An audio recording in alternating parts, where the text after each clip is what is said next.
আজকের রেসিপি আমের জেলি আচার। এই আমের জেলি আচার কিন্তু আমরা অনেক রকম ভাবে বানিয়ে থাকি, এটা তার মধ্যে একটা। চলুন একবার রেসিপিটা শেয়ার করি আমি কিভাবে বানিয়েছি। এখানে আমি 500 গ্রাম আম নিয়েছি। প্রথমে আমগুলো ভালো করে ধুয়ে খোসা ছাড়িয়ে নেব। আমগুলো খোসা ছাড়িয়ে এভাবে কেটে নিয়ে ভালো করে ধুয়ে নিয়েছি। এবার কড়াইতে অল্প একটু জল দিয়ে আমগুলো সেদ্ধ দেব, সঙ্গে দিয়ে দেব একটু নুন।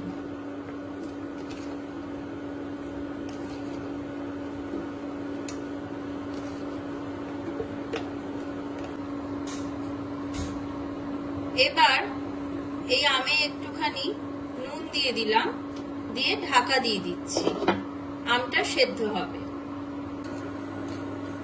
আলাদা একটা ফ্রাইং প্যানে এখানে আমি বড় 1 চামচ 5 ফোড়ন আর 3টে শুকনো লঙ্কা নিয়ে ড্রাই রোস্ট করব। আমটা অনেকটা সেদ্ধ হয়ে গেছে, কিছুটা জল কিন্তু রয়েছে।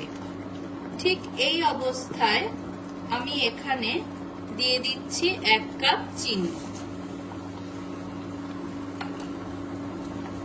চিনি দিয়ে এটা বেশ কিছুক্ষণ ধরে নাড়তে হবে, যতক্ষণ না পর্যন্ত জলটা শুকিয়ে আঠা আঠা হচ্ছে।